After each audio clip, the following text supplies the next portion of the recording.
Hi guys, welcome to Inside the Dugout with JT, Larry, and Campbell. Tonight is our Q&A, Chalk Talk Wednesdays, although we are all traveling, so it is a Thursday, and I acknowledge that. But we are gonna still answer the questions that we were scheduled to answer for you last night and didn't get to. So just before we went live, we had some questions and some things coming up from this weekend. So this Monday's topic was about how to be a good team player. And then we talked about some ways and strategies that coaches can implement that in the dugout. And then one of our coaches who happens to be on this call, which is phenomenal, went into the dugout and implemented some of those things, and what she did worked. And then because it worked so well, I'm trying to think if I should say this or if you should say this, Campbell, because I think because it works so well, she wants credit for that and maybe feels like she didn't get that validation, that credit. And so this brings up a really big thing. So in all the years I've been coaching, it's the same with every single coach. And as you go through it, some coaches actually progress and develop past this stage, but a lot of them never do. I mean, I know my high school coach, I won't name names right now because he might be watching this too, but he is exactly the same as he was when he coached me in 1996. So not everybody's trying to get better, and when you think you're perfect, you don't get better. And that's not really what I'm saying here for you, Campbell, but what I'm saying is this is a great life lesson and learning lesson and coaching lesson, in that as a coach we have to evaluate what is our actual goal here. Is it to develop the players into one team, like we talked about on Monday, to win and to have fun and to grow together?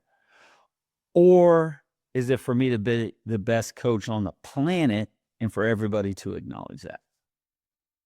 And it can be something in between there. But that being said,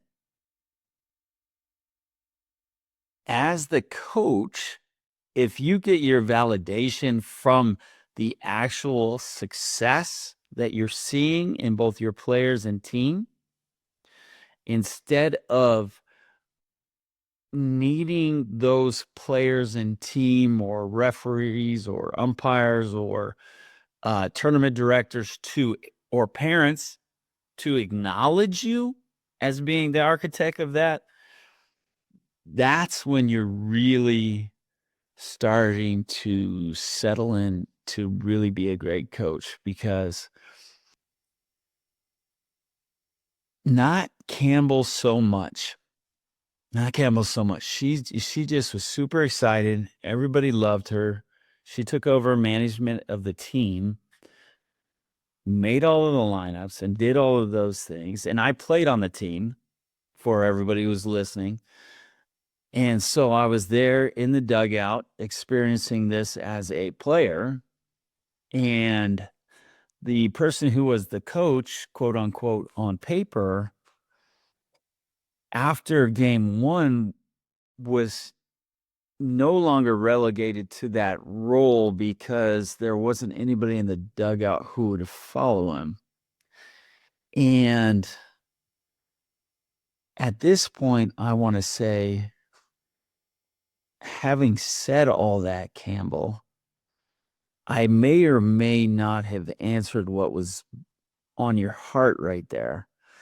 But what is this bringing up in you right now about what went down over the last 3 or 4 days? Well, it's not even necessarily that I want validation. It's just that, like, I was super excited. We won a championship. And I don't feel like I had a super big role in that. Like, all I did was make lineups and tell people where to go in the field. It was you guys who, did the actual playing. Like, you were the ones who hit the ball. You did everything. And I just, sometimes I feel like I'm not contributing because all I'm doing is paperwork and lineups. And like, even then, obviously, my lineups work. Like, we had the most runs scored and we had the least amount of runs against us in that tournament. So obviously, my lineups, my defensive lineups are working. But then, sorry, I come back to my officers at DU and they look at my lineups and they go, no, we're not using that. And then, they end up changing everything. Or someone is out in the field and I'm like, hey, I think from what I've seen that this person should be moved to this position. And they think that's absolutely ridiculous. And then, like, lo and behold, one practice, they'll be like, fine, just, we'll give you what you want. We'll move that guy to that spot. And that guy does well in that spot. But I'm frustrated too because, like, I sent the link for this podcast to one of my officers, and he was like, oh, yeah, JT is great. Larry is great. We have so much to learn from them. And I don't know. I just feel like I'm not doing enough because I'm not actually contributing on the field.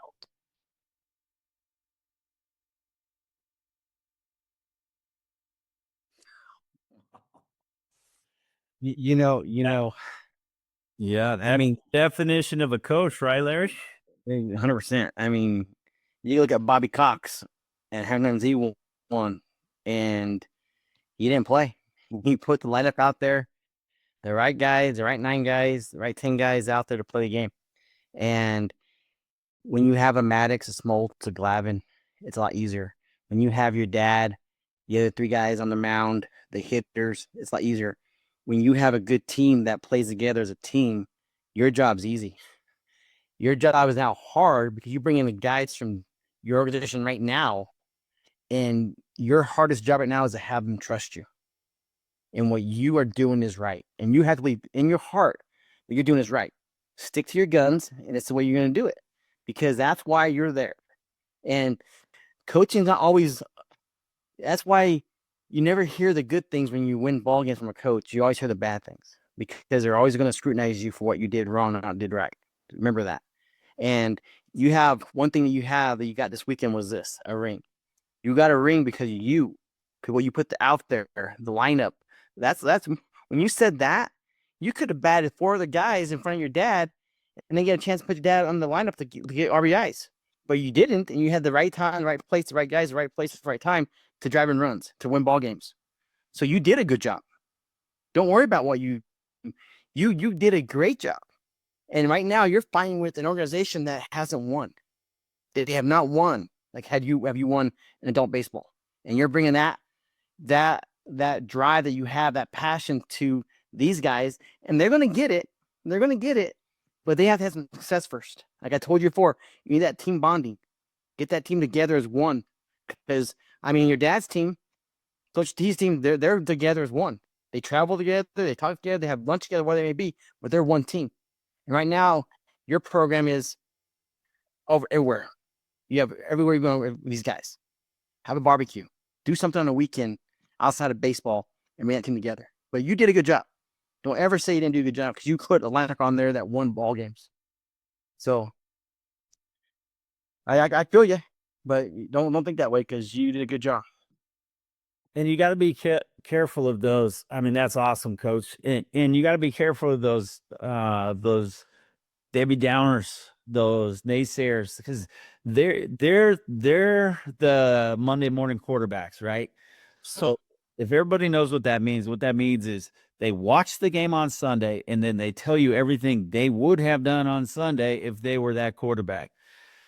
But the reality is two things. Number one, they're not that quarterback, and that's why they're talking about it and not doing it. And number two, it's always easy to look back and say, look at all these decisions that were made. I would have done them differently. But the team you just coached and managed over the last 5 days, went 7-0. And day one, because I was in the dugout every day, day one, the coach of that team put the lineup together, and we scored 3 runs and barely eked out a victory. Then I want to ask you, Campbell, do you remember how many runs we scored with your first lineup you put out? 12, I believe. And the next game?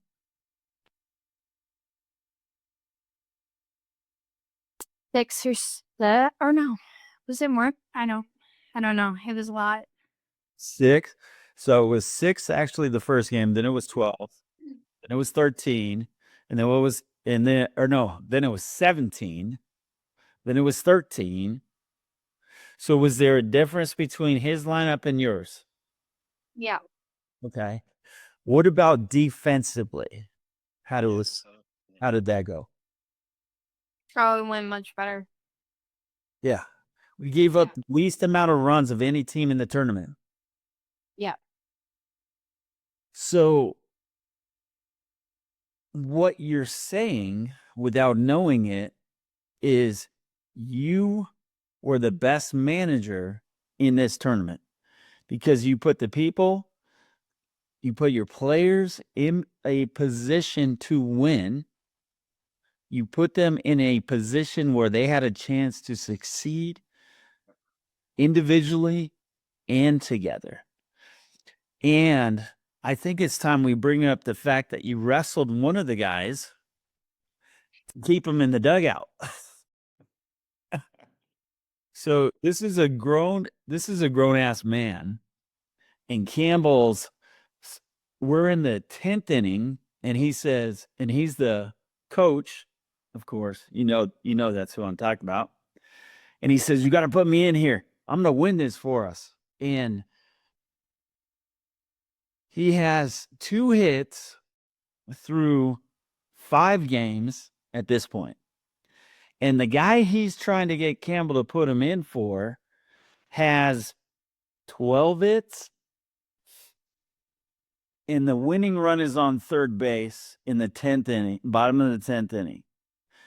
So Campbell has to physically restrain this guy and tell him, you cannot go in for this hitter. We finally convince him to stay in the dugout and allow that hitter to hit, who, by the way, is in that position in the lineup because of Campbell. And what did he do, Campbell? You walked it off. He did. He got a hit to win the game. Yeah, I mean, great coaching move. It happens, and we've all been there. I mean, there's times we made mistakes coaching, but we learn. We learn from mistakes. We learn what we did right, learn what we did wrong, and so forth. But I mean, you're never gonna make everybody happy. You just make sure you stick to your guns, and you know what you're doing is right, and everything will come out the way it comes out. And if it doesn't, then you learn from it. I mean, I've been so many losses that I went home and I thought about the whole game from the first to the last inning, last out. And it eats me up inside. But I learned from it. And that's what you do as a coach. You learn from your mistakes and because you're not always going to win every game. You're not. So take every loss as a learning experience, and the same with the wins. And you'll be just fine. But I was going to say something else on that whole thing too, but I kind of forgot what I was going to say. But yeah, I mean, coaching is never easy. If it's so easy, not every player can coach, not every coach can play. And remember that. And and just study what you do and make sure you do it the right way, and you'll be fine. And it's kind of like let's take $140,000 Escalade. That's a pretty nice truck. Would we agree? Uh-huh. So, what is the least exciting thing on a $140,000 Escalade? Like a tire? Mm-hmm. So, if the least exciting thing is on the Escalade is a tire, let's just say, okay, we're going to remove the tire. Is the Escalade going to go anywhere? No. So sometimes the least exciting thing on the team is the coach. And I don't mean to say it like that, but the team won't go anywhere without a coach and somebody who manages and makes those decisions. Because what happens when you, after the game, try to decide where to go eat, Campbell? There's 100 different opinions. Everybody wants to go somewhere, and then I have to step up and go, nope, we're going here. So somebody has to make the decision. And here's the thing. It's like Coach said, you're not always going to be right. Not everybody's going to be happy. But if you stick to your heart, you stick to your gun, more times than not, you will be. And I'm going to give you an example. So I've been coaching a whole lot of years. And one time in the playoffs, in the bracket play of a tournament up in Brighton, I had my girls out there, and we were down by 1 run, and this was the top of the 7th, which obviously was a tight game because it's not very often in tournament play that you get to the 7th inning. I don't remember the exact score, but we were down by 1, and our pitcher was getting in trouble. So I called timeout and rotate the pitcher. Well, what I neglected to check was the amount of time remaining in the game. So we actually, time expired while I had the new pitcher warming up, and we lost the game because of that. And that was probably 6 years ago, Campbell. And I remember what field we were on. I remember who was up to bat. I remember who was pitching. I remember what team we were playing. And the reason why I remember all that is I have replayed that scenario in my mind probably 1,000 times. And what do? Every game now, I assign either a bench coach or a parent to keep the clock and to give me notifications at certain time. We got 15 minutes left. We got 20 minutes left. We got 5 minutes left, so that I know how much time we got. And I can just say, hey, we don't have time to switch. You're going to have to finish this out right here. Get yourself out of this trouble.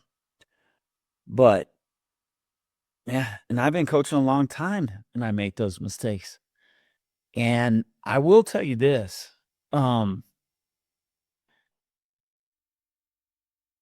There's only been about 6 times in my career that I've gone undefeated in a tournament. And my career is about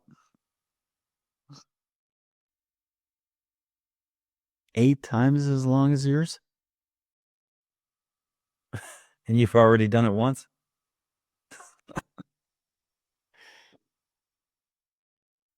I've done it twice. Oh my gosh. Way to rub it in. Now she's rubbing it in. Now she's gloating. I didn't think so, Coach. I don't think she's only okay. She's a lot better now. Does that help any? Because there's coaches out there. Every coach out there at the beginning of their career. This is why coaches quit, actually, because they think, oh, I can't deal with the parents. That's the biggest thing. Because if there's a coach who's volunteering and I'm helping them out, or they know me, my biggest goal is to keep them going, because this world needs coaches. This sport needs coaches, and coaches who care. And if they're going to quit because of these things, it's just because they think they're the only one. They think they're on this island. They think this would never happen if I was a guy, or this would never happen if I was this, or this would never happen if I was that. And that's all bullshit. That's just made up stuff in your head. This happens all the time. It happens to everybody. I mean, Mike Shanahan was the football coach here in Denver for 12 or 18 years, whatever it was. And Pat Bowlen, the owner of the Broncos at the time, said, "You got a job forever. You can be here forever." And he told him that. And then he fired him. And it wasn't because Pat wanted to fire him or this or that or whatever. Was it the right decision or not? I don't know. We had some rough years after they fired him. But what I would say is, it doesn't matter how good you are. There's always going to be somebody who thinks they could do better. And I would say, who is it that's making the decisions? Because that's probably the best person for that right now. The guy who's sitting there watching them on TV criticize them is not the best coach. Well said. Another thing too, as I was going to say to you also, is evaluate yourself and look at yourself as a coach and see how those boys or the adult team, how they're progressing from week 1 to the end of the year. And that's where you're teaching these kids how to play. So right now, what you got in the fall with your team right now at DU, there's a lot of room to grow. And I told you before, they're gonna grow. They're gonna get better under your guidance. And like I said, that's how you know you're a good coach. When you out on the field, they're now making that play in the hole, in the 6 hole, or a backhand if you've been working on the backhands, or they're getting that base hit now with 2 outs because now they're shortening up on their swing and they're putting the ball in play, or anything that you can see that's a positive. That's how you know that what you're saying and what you're doing is good, and you're doing a good job of doing it. So it's not always wins and losses that's going to show you as a good coach, because George Karl, coach of the year for the Nuggets, gets fired. That year gets fired because he didn't make a Coach of the year. Coach of the year because he didn't make it past first round of the playoffs. So it's not always you're the best coach out there winning all these games that you're going to make a good coach, because look at the MLB. There's a lot of great coaches out there that lose in that last 2 weeks of the season and don't make the playoffs, but they had a great season, a great year. And hopefully, the Rockies will get it turned around next year and they win more than they lost this year, because it was a rough year for them, but they will get it turned around with great coaching and good guidance. And those rookies will come up and they start doing what they need to do next year in the games to win ball games, because they have a good core of kids coming in, group of guys, and they just got to have that guidance of that right coach saying, "Hey, we got this." And that any coach that takes the Rockies is going to be a tough job. I mean, regardless, it's going to be a tough job because who they are and where they're at. But I tell you what, they can only go up now. They can't go any further down. Any further down, all they can do now is go up. So, you know what? Give me that job. I can win 40 games and still be coach of the year for the Rockies. So. Hey, you're at least 42. Yeah, 42. You got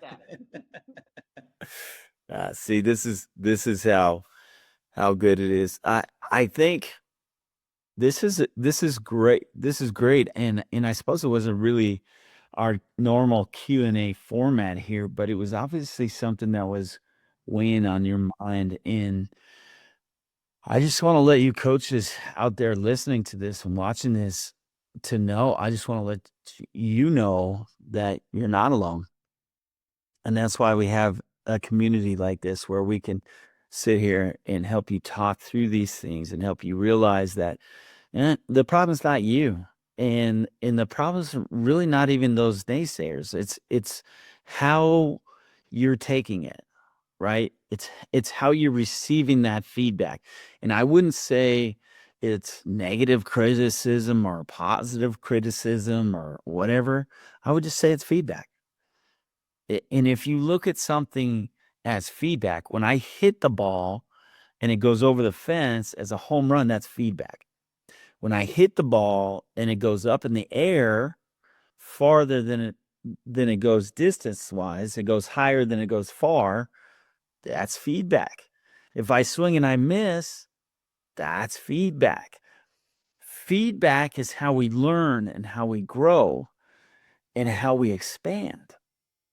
Without feedback, we can't do any of those things. And without any of those things, we don't get better. Yeah, I agree. I totally agree.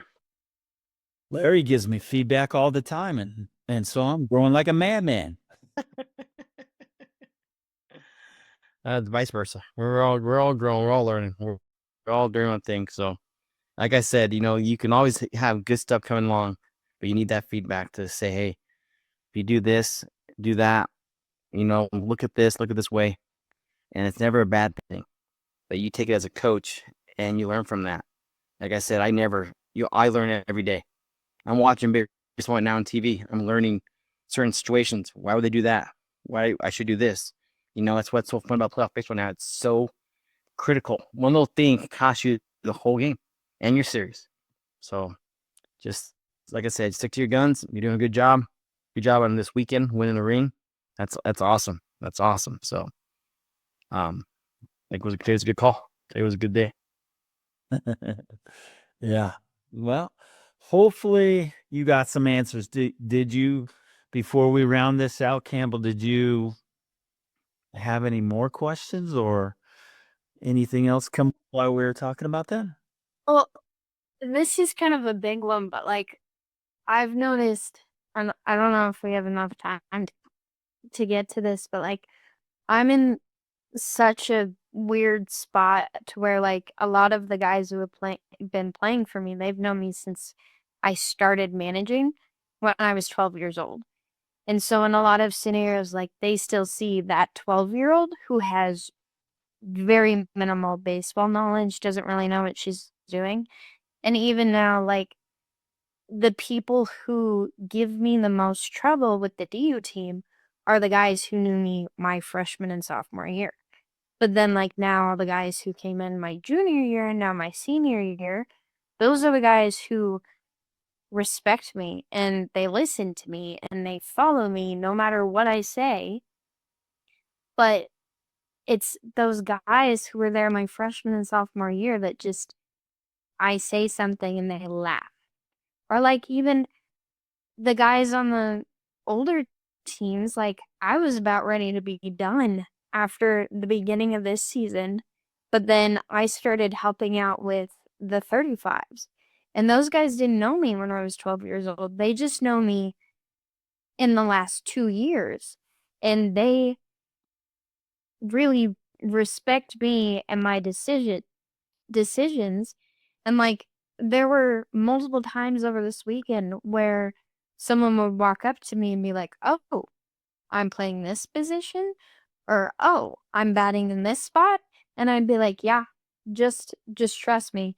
And actually there was one guy in particular where he came up and he was like, "I'm batting 8. That's awful. I shouldn't be in that position, yada yada yada." He ended up being like 4 for 4, 5 for 5 in that game.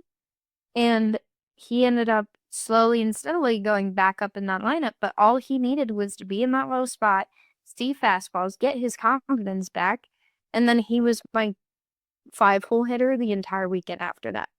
And he actually ended up getting MVP. He got like the Silver Slugger award for Hey, whoa, Coach. This your dad? Here's your dad MVP.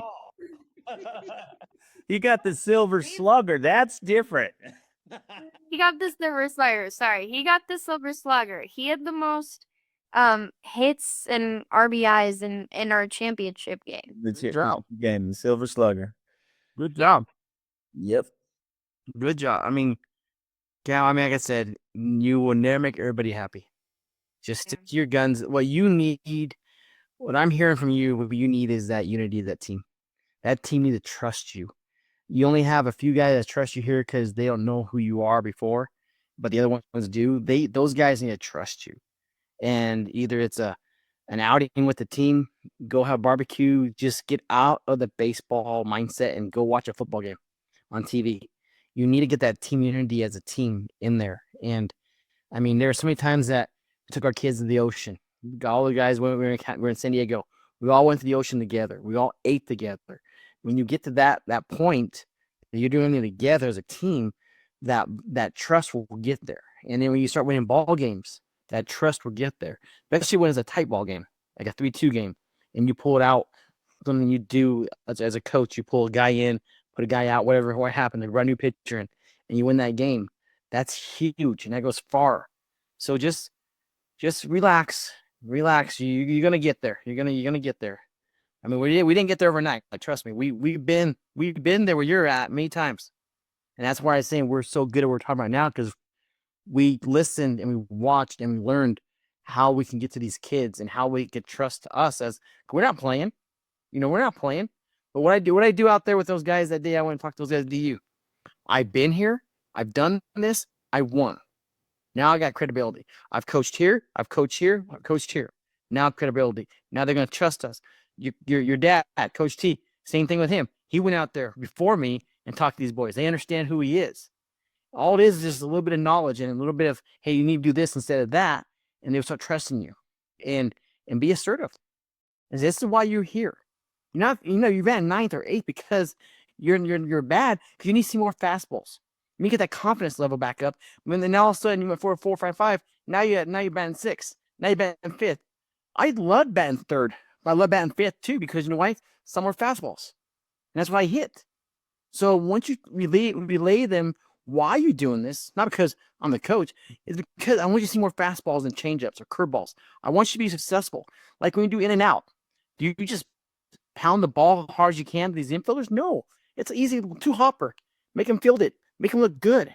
That gives them confidence. That's all it's about, is making those guys look good. BP, you hit their bat. Because if they swing and miss, their confidence is gone. But you get to hit their bat and all of a sudden it goes over the fence. Now they go from right here to right here. And that's what a coach does. That's what a good coach does. No one ever sees that, right? No one ever sees what you do outside of the ball field with your lineups. No one sees what you're doing at home trying to figure out this guy. But you know who does see that?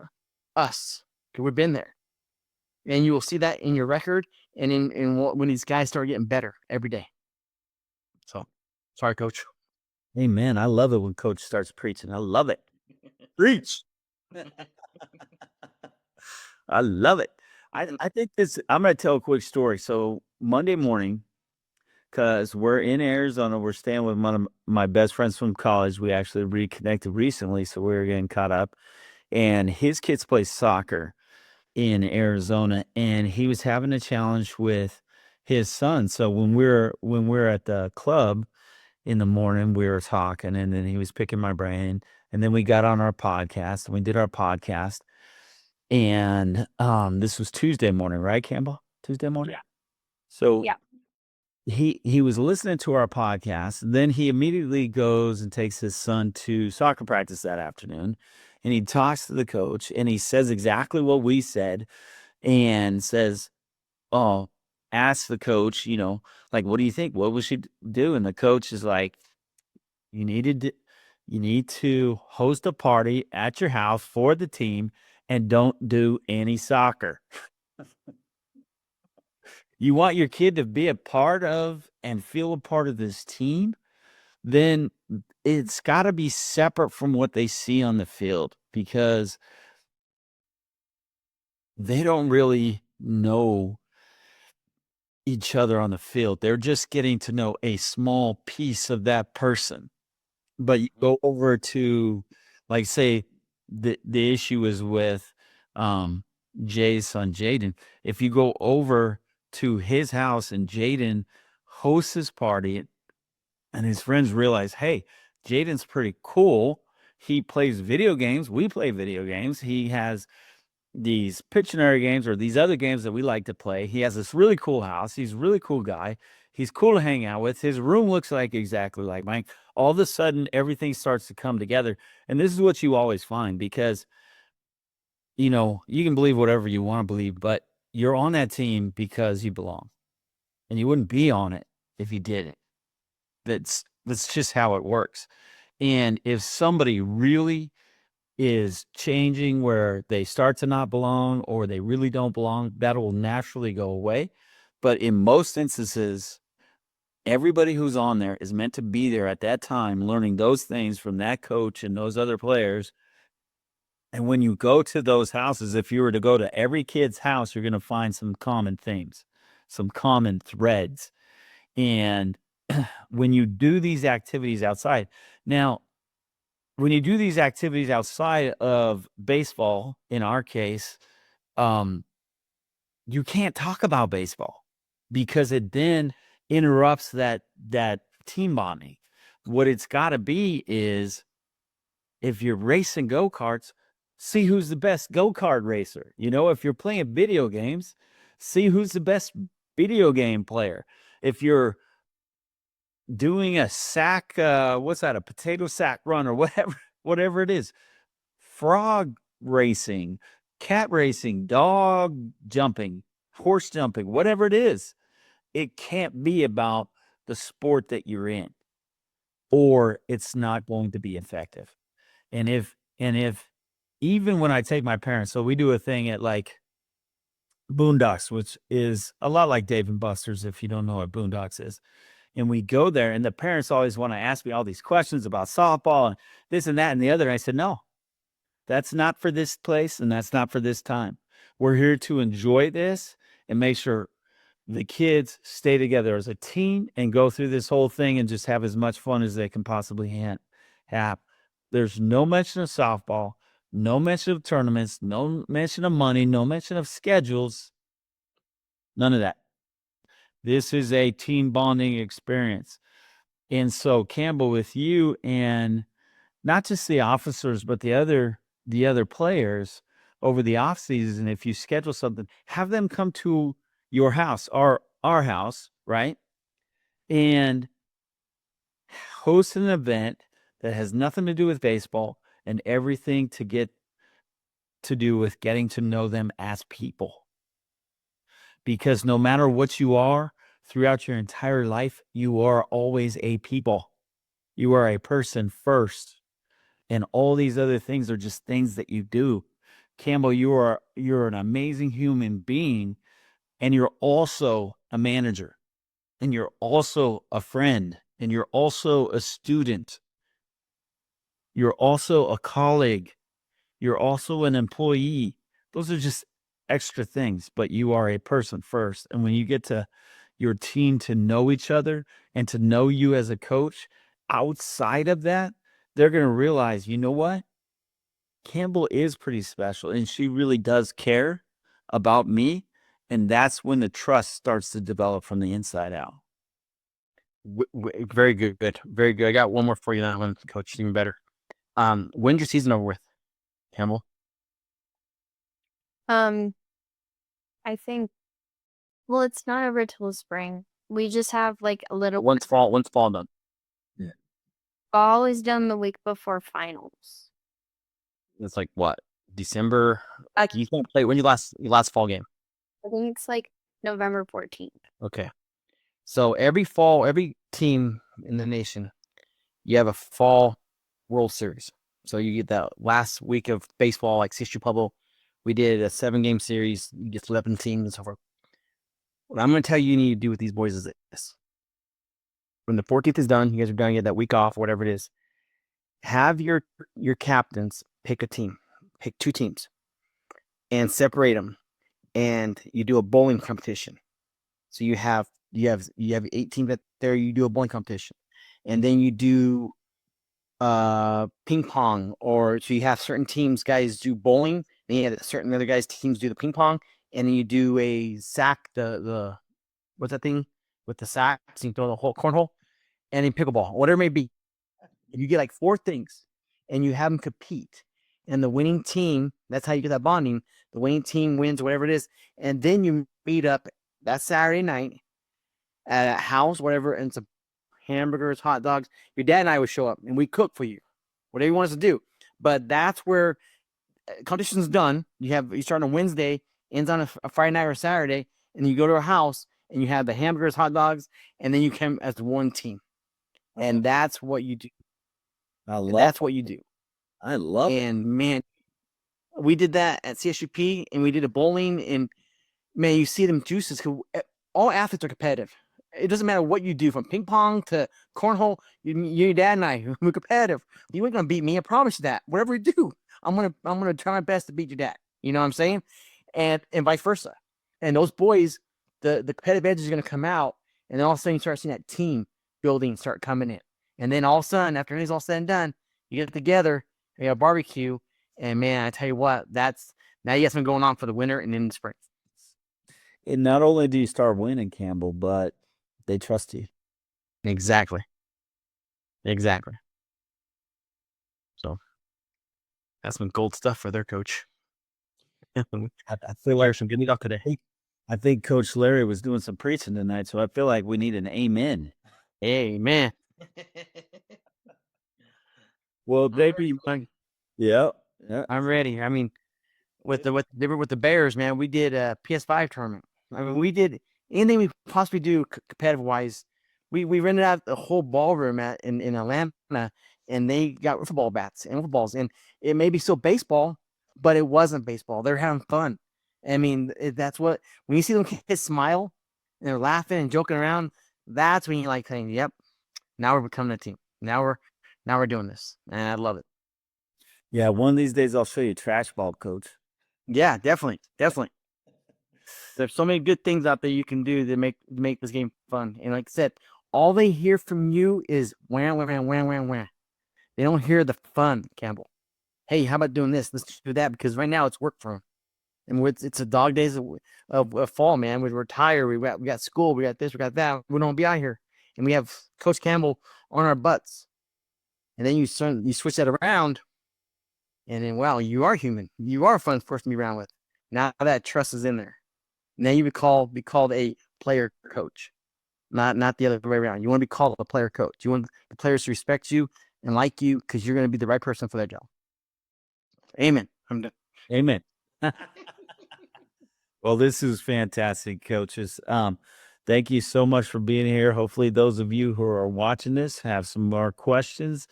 Maybe there's a topic you want to discuss next week. Just hit us up in the community. You can direct message Campbell and, join the pack. I mean, we're growing every single day, adding teams. We just picked in this tournament, we picked up a team. Chris Sheng is going to come on with us and coach a 10U or 12U softball team out of San Diego. So go watch them. Pack is growing, and we're gonna have to go out there to San Diego a few times and train him. I think he needs. I love it. There. Hey, Coach, what's our motto? What's the thing you say all the time? I love it. I got to put on my tattoo. What does it say? The strength of the pack is in the wolf, and the strength of the wolf is in the pack. So love it. Join the family. You'll get stronger. We'll get stronger. Everybody will be stronger and better and faster and win more and have more fun and celebrate coaches like Campbell and Coach Larry and myself. And that's what this community is all about. So thank you so much for joining us tonight. Everybody who was here, everybody's watching this on the replay. And thank you, Coach Larry and Coach Campbell. Tonight was another fantastic night.